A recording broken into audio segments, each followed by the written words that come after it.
Welcome to the Idaho Main Street Podcast, where we talk about the issues that matter to you.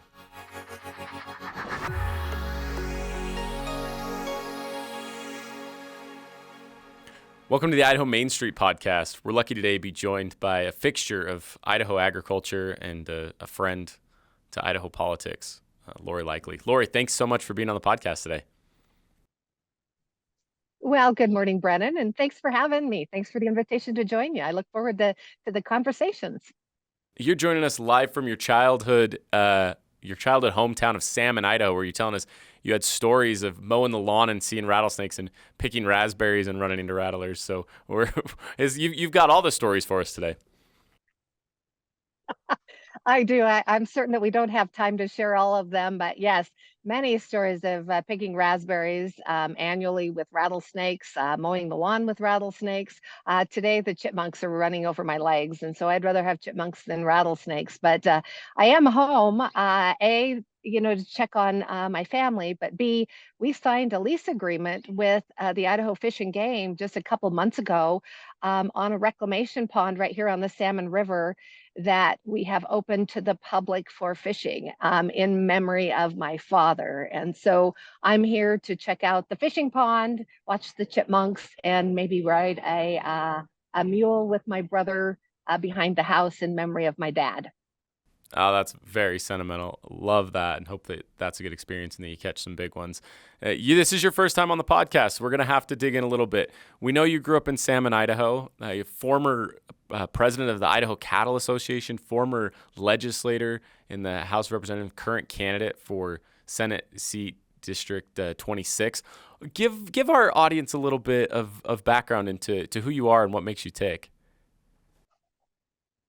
Idaho grown, Idaho raised. I grew up on the banks of the Salmon River, really understanding not only Idaho agriculture, but Idaho's natural resource industry. My dad had an outfitting and guide business in my early years, and then went on to sell part of it and teach high school government and history. I spent a lot of time riding my horses, showing 4-H steers, doing a little bit of rodeoing. And I think that not only that high school government from my father, which I might add, that was the only B I got in high school, was from my father in government and civics, when I really didn't think I needed to pay attention.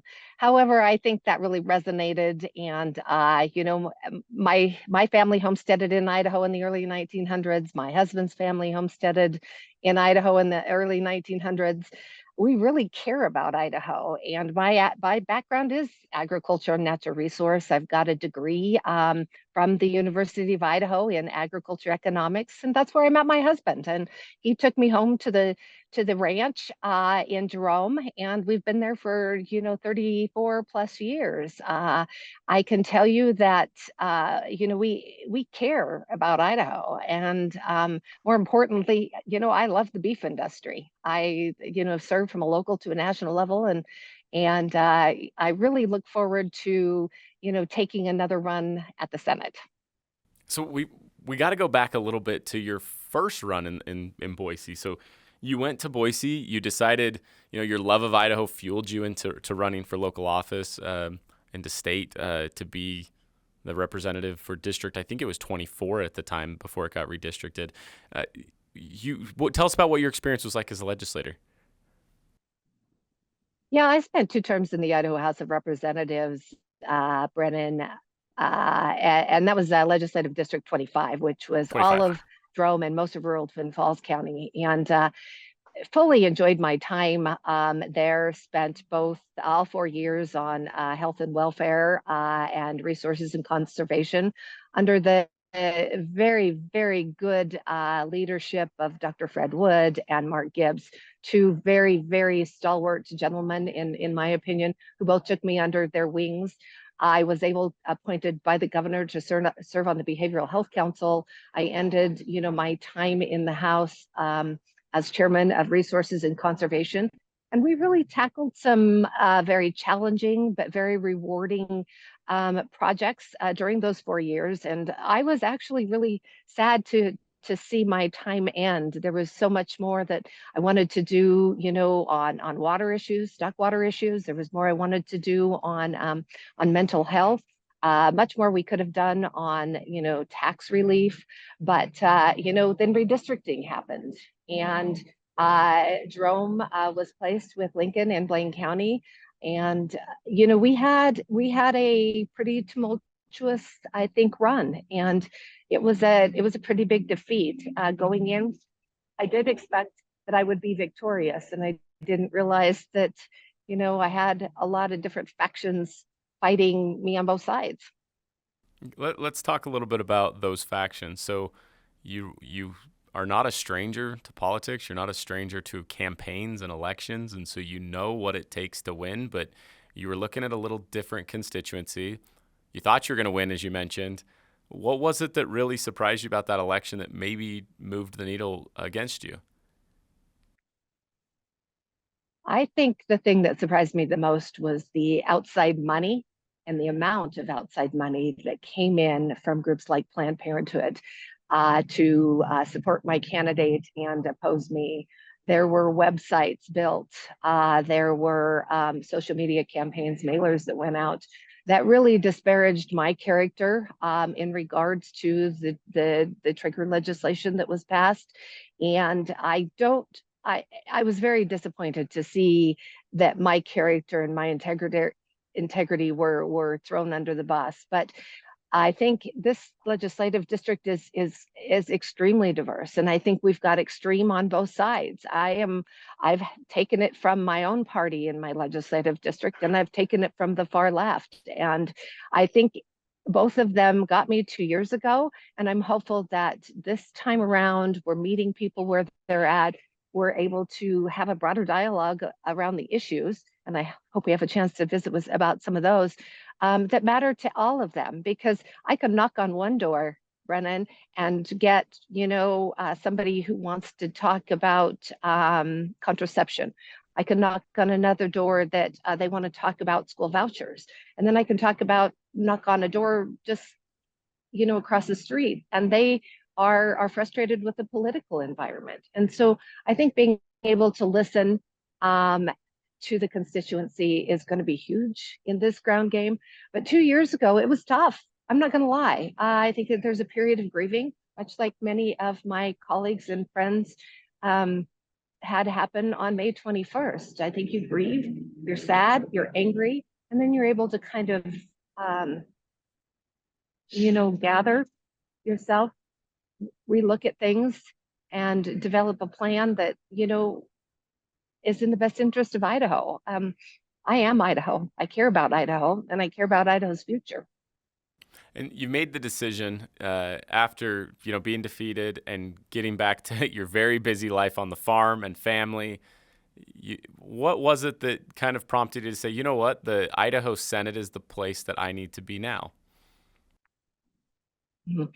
Yeah, I think the Idaho Senate, I set a goal about, 8 years ago to be in the Senate. And so this, first of all, is kind of a natural fit. But I looked deep, had a lot of conversations with people that I trust, not only in the Magic Valley, but across the state about, what the dynamics in the Senate would look like. How do we move forward? What is the mechanism to create solutions that work for Idaho, not only today and remembering our past, but really kind of, setting us up for future success. And I knew that with my experience, and specifically in the ag and the natural resource policy arenas, and pushing back sometimes on burdensome federal regulations, I was the best person for the job. And I'm Idaho grown, Idaho raised. I want to work on Idaho solutions for the future. So I dug deep. We had a family meeting. I said, are you all in this with me to put our neck out again and make a run for the Senate? And they all said, yeah, Mom. Yeah, honey, let's do it. We have your back. My neighbors have my back. Um, I'm ready to do it again because I do think with my background, I am the best person for the job. And you've got a unique perspective now in that you've sat in the Capitol in Boise and experienced what policymaking looks like there. You've experienced it as a voter, as an advocate before and after being an elected leader. So let's dig into some of those issues you talk about, the doors you not care about. So you mentioned education. What is it that your constituents previously and the voters now communicate to you most is important when it comes to education in Idaho? Well, education is freedom, and they really know that if we can get our young people educated, they're going to be a strong participant in Idaho's workforce. But it's going to take us all agreeing to come forward with education plans that work. I spent a lot of time during the 4 years I was in the Idaho House working on early childhood education, making certain that our families, that our business community, that our communities had the tools they needed to help our parents get their children ready for school, getting them literate by the third grade. I've also been a big supporter of K through 12 education and school choice. Idaho has an amazing abundancy of school choice. I know my children went to a private Christian school for the first few years, and then went out to a small public school, the Valley School District, to finish out their education. They got a great education in both capacities. And I think the more we can engage our parents in this process, support our teachers, the better off we're going to be. I've also been a big proponent of higher education, whether that's continuing technical education or continuing to support, our land grant institution, the University of Idaho, whether it be, Idaho State University that, focuses on, a lot of pharmacy and other trades. Boise State, we've got some really amazing higher educational institutions in Idaho, and I really want to work together for solutions that work not only now, but in the future. I don't think burning down our education system is an option. I think it's going to take us all working together to come forward with a plan that works. And, Idaho Launch is a perfect example of that, finding in-demand careers and supporting our students to come back into the workforce and serve our local economies and our communities well.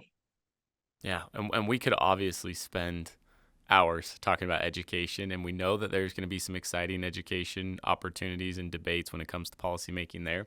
Let's go from education to an issue that we know is really important for your neck of the woods. There's a lot of public lands in your area, and when it comes to how those lands are managed, it causes some hot debates. You mentioned your drive this morning and yesterday. Skies are a little hazy, so it's fire season, and fire season is long in Idaho. Walk us through what you've experienced as a farmer, as a legislator, as a hopeful senator when it comes to how we ought to manage these federal lands. This has been something we've battled. And again, I think it would take a lot longer than we have time here, Brennan, on this podcast. But, I grew up on the banks of the Salmon River where we had 3 timber mills and agriculture. And those were the two industries that drove our local economy. And I can tell you, we have zero timber mills here. Agriculture is no longer the driving force. We used to have a creamery on Main Street too. The spotted owl shut down the logging industry here, and with that shutdown has come, a ripple effect. We no longer have the infrastructure to support management of our Forest Service lands. And so I have seen the implications to our rural communities when they don't manage the lands as they're intended to be managed. And wildfires, we're seeing, the inability, I think, to manage our timber, our fuel loads. Many know that, for fires to get out of hand, they've got to have oxygen, they've got to have a fuel load, and then they've got to have heat. And we're seeing all of those right now. And I think the wheels of federal management of our public lands move so slowly that we can't get them managed to the degree they need to be managed. We can't get in there and harvest the dead and diseased timber. They want to cut our grazing AUMs as they have over the years because of the endangered species like slick spot peppergrass and sage grouse. And yet we have research that shows that we can coexist, and that we are grazing is something that is not only sustainable, but it actually supports some of these species, and it reduces the field load. Idaho has led the way in rangeland fire protection associations, and letting our ranchers and our rural community members be the first line of defense on these fires. I think Idaho and the Good Neighbor Authority, there's another example of partnering with the Forest Service to let us manage Forest Service lands, harvest the timber, share in some of those revenues. I think when we do it the Idaho way, we're going to be a lot better off. We could talk about Lava Ridge too. I feel like we're getting the heavy hand of a federal executive order for large scale wind and solar projects on our federal lands in Idaho being pushed down our throat. And Idaho is saying no. And, we've told them no on multiple issues over the years, whether it be endangered species issues, waters of the United States, et cetera. It just, I don't know, it gets a little bit frustrating. I mean, the only thing that is consistent is those of us that have been out here on the land for now well over 100 years. We know what works, we know what doesn't work. We're willing to partner with people who understand how to collaborate, how to cooperate, and how to make the best decisions out on our resources, whether it be timber or whether it be rangelands. You and I, we've been fortunate. We've been on a few forests together. We've been on some tours. We've been out in the wooded areas, and this isn't an issue of support for public lands. And you've expressed you've got a deep appreciation for the natural resources of Idaho and the right way to protect and conserve that which ought to be protected and conserved, but also to utilize what we need to for industry. So it really isn't. I mean, I don't want to speak for you, but you're not advocating for clear cuts across the state and turning over, state and federal lands for private sales, are you? No, I'm certainly not. I want to keep our public lands in public hands. I think the opportunity, to recreate and enjoy Idaho's, amazing and beautiful outdoors is something that makes Idaho Idaho. I'm looking to collaborate, to cooperate, to pull people in who have a broader vision to support that resource, whether it be our logging industry, whether it be our ranchers, whether it be our recreators. How do we balance the all hands all lands approach? How do we balance conservation with multiple use?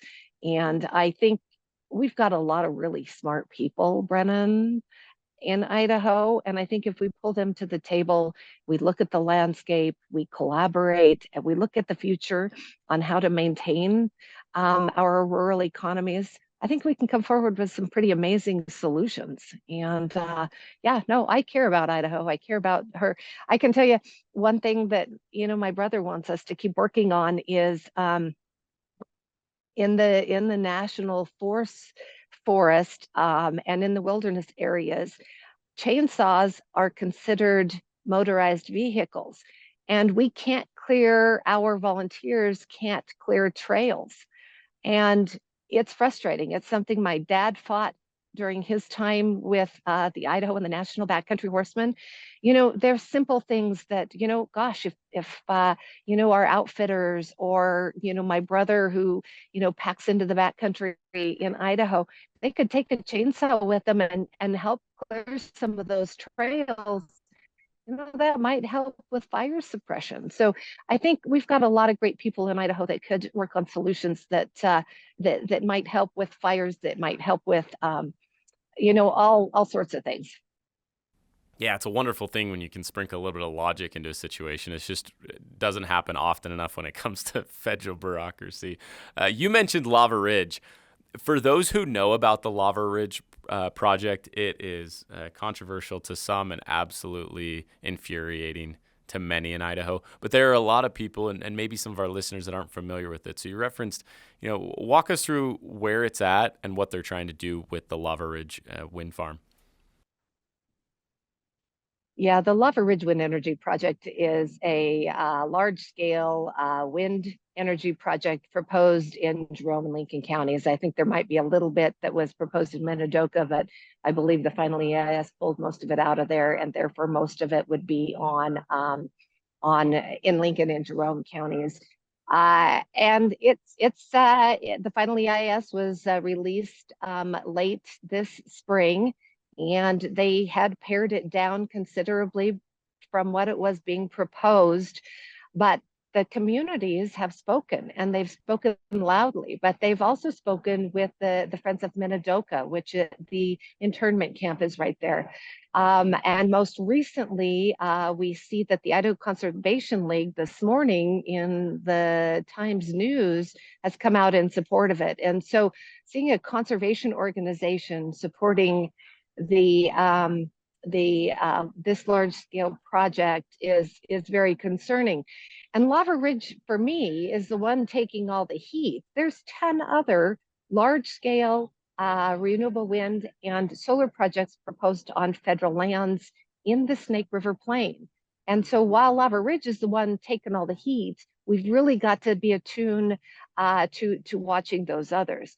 But the thing that's most frustrating for me on the Lava Ridge project, Brennan, is the fact that this was an executive order from the Biden administration the first month of his presidency, when he put forward a proposal in an executive order for large-scale renewable wind and solar projects on federal lands. At the same time, he put out an executive order for a 30 by 30 conservation plan across the United States and on our federal lands. I don't know about you, but that sounds like it's pretty in conflict. And I'm not sure that renewable energy development is on the same multiple use field as, let's say, grazing or recreation. And so I've really kind of pushed back from the beginning on this project. And our entire community, our county commissioners, our city councils, our governor, we've had everybody we know, including our congressional folks, pushing back on this. Congressman Simpson, Senator Risch, and we keep when our local voices should matter on federal lands. And I've asked Idaho to come forward with an Idaho energy plan to really assist our local counties in how to navigate these large-scale projects on public lands, because a component of that is going to be conditional use and special use permits that our local planning and zoning groups are going to have to decide. And so what do? I mean, Lincoln County maybe wants it, Jerome County doesn't. That is just speculative. Neither one of them want it. But what happens if you have a patchwork of conditional use permits? What about our roads and bridges? I mean, I know that, I've got family where some of these roads to take in these large turbines, I mean, how are they going to get them through those small county roads? Are they going to get into their, their grazing allotments, or they're going to get into their hay fields or their cornfields? I just don't think we're looking at all of the implications that a project of this size. And I do question that we're on the cusp of other, clean renewable energy like nuclear. We've got digesters going in on our dairies. I really think we need to hit pause on some of this and really focus on, addressing Idaho's energy needs in a different capacity.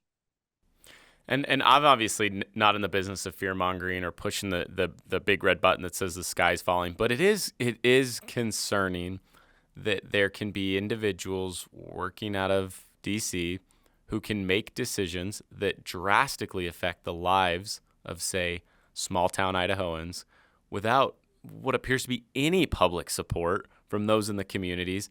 And you mentioned the EIS, which is an environmental impact statement. So they go through their bureaucratic paperwork of making sure that they check the boxes of what it's going to do to the environment. But it appears that the locals have been very opposed to this, but that the administration, Secretary Holland, seems like they're still going to go. They're still pushing it through. Yeah, and that's certainly the sense that we get. I know that the environmental impact statements are supposed to include a socioeconomic component to that. And I know, as we work through grazing permit renewals, that socioeconomic component is supposed to be included. You're supposed to get what the community wants. I think the federal government continues to ignore what the local people are requesting. And it is extremely frustrating. As we started this conversation, I the local people know best. And this is our land too. It is federally managed, but this is our land. It is in with our borders. I think that socioeconomic component has got to be considered in absolutely everything. And I don't care whether it's a grazing permit renewal, whether it's a mineral right or whatever. I think you've got to include you've got to include your local community in that analysis. And in this instance, the local community has spoken. We don't like it. Yeah, and at the core of this is the idea that those who are affected most should have a proportional voice to the way in which they'll be affected. And moving on from Lava Ridge, but somewhat connected, you reference, most people hear of, this large scale wind farm is going to go into Idaho, and there's a lot of problems that come with that. And people initially can talk about, well, what's that going to do to so many things of our landscape and the way we view this and our economies and all these other things. You can pull out things like grazing permits, and I think it lends itself to the importance of having somebody who thinks about grazing permits and understands what an effect that has on the agriculture community, has on policymaking. So we've talked in the past there used to be, the Idaho legislature used to be packed with farmers and ranchers, and that's not the case anymore. It seems like y'all are a dying breed over there. Why is it so important that we have those who actually have real experience in agriculture at the table when it comes to policy making in Idaho? Yeah. And I did a little back of the napkin analysis last fall, Brennan. Idaho, as short as 10 years ago, used to have over 20% of the legislative body made their living in some sort of production agriculture, either directly or indirectly. That number has dropped, to about the 10 or 12% range right now. Now, we're still higher than our surrounding states, but why does it matter? It means that we have worked for decades to improve our communities. We have, we're not afraid to get our hands dirty. We're not afraid to work hard. I can tell you that those in the agriculture industries weather the volatility of commodity prices. We see life and death sometimes within seconds of each other. We watched and weathered Mother Nature's vicious hardships, and we build resiliency. And I think sometimes some may say they support agriculture, but do they really know what it means to have, calves frozen to the ground when you've got days and days and days of sub-zero temperatures? Do they know what it's like when a hailstorm takes out their corn and they don't have the crop to market, or the flood that comes through and takes out everything, or the piece of equipment that broke down that you can't get the part for 2 weeks? Neighbors helping neighbors, getting your fingers dirty, getting your boots dirty. I think those of us in agriculture understands what it takes. We're not afraid to work hard. And I can tell you that's one of the big differences between me and my opponent is, I've certainly not seen him at all on the Idaho Ag All-Star list. And I can tell you those in LD 26 deserve somebody that's not willing, or that is willing, to get their feet dirty. I can spend all day in a tractor. I can spend all day on the back of a horse. I can spend all day. Well, I don't think I can spend all day on the end of a shovel anymore, though, Brennan. I'm afraid that, I might wear out after about an hour. But, we're not afraid. We're resilient. We know how to solve problems. We know how to critically think, and we recognize that we're not the expert in all areas, but we darn sure know who to call to pull in to help us, weather whatever storm it looks like. And we really do take for granted the importance of agriculture in Idaho way too often. It's not just a campaign slogan that Idaho farmers feed the world, and that it is the backbone of our economy. But times change, and as you've already pointed out, as if we continue on a trend where we end up with nobody at the table who understands ag policy, making ag policy, it's problematic. But I also worry about the days when candidates can get elected that are not pro-ag. You always, pro-education, pro-ag, we like those people. Everybody is pro-ag and education. But that's slowly not becoming the case in Idaho. And does that concern you? Yeah, it certainly does concern me. We see candidates touting their ag, support of ag.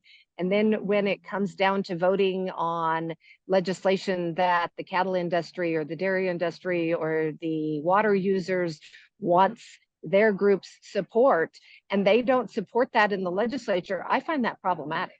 And so, yeah, it's easy to say, okay, I grew up on a farm, or my grandpa farmed, and so forth, but it's where the rubber meets the road. You've got to understand agriculture. You've got to know where to go to get the information, and you've got to work with those groups. I always found that, I'm a beef producer and, a rancher, vertically integrated now, but I darn sure don't know a whole lot about the wheat or the dairy industry per se. So I'm going to go to those industry organizations and say, what do your members want? How do we help you? What is the policy? What are the policies that we need to help you?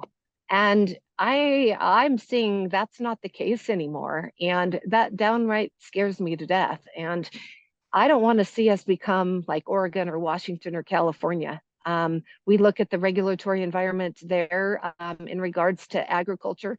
And if we don't start looking at our candidates very closely about how they support agriculture, we're going to be in a heap of hurt.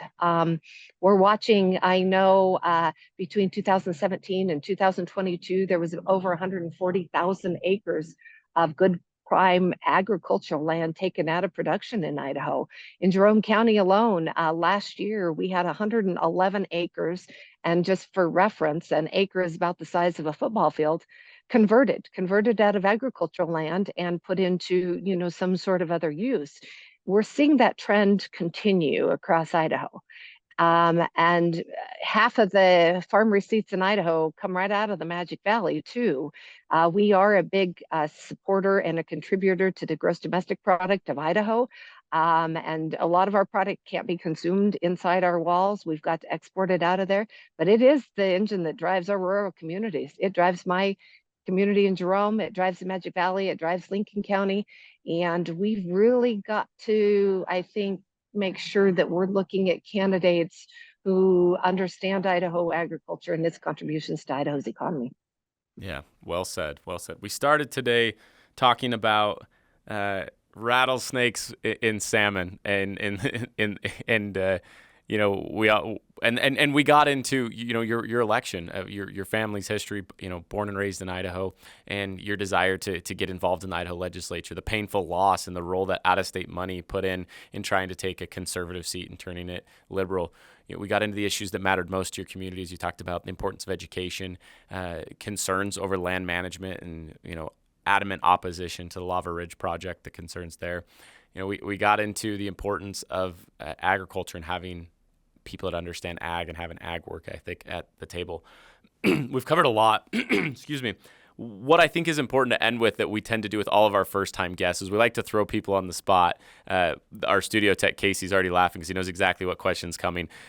Laurie, we love to ask people, what is one book in your life that you've read that you would recommend that everybody that can hear your voice right now should read?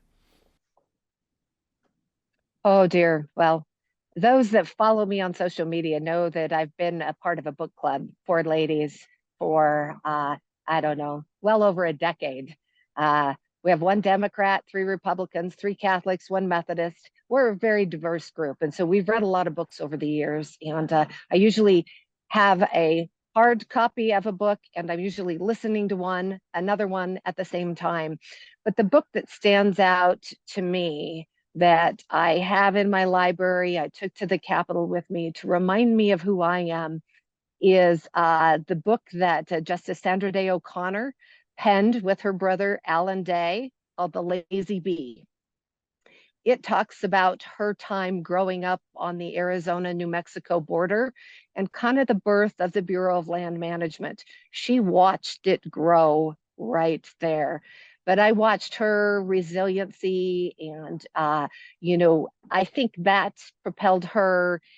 And, she's kind of, I don't know, I kind of geek out over Sandra Day O'Connor. So the lazy bee, but then, how she went on to be the first woman in the Supreme Court appointed by President Reagan. And, I kind of like, I want to be Sandra Day O'Connor. And so the lazy bee with Alan Day really kind of just sets the foundation for her and her life.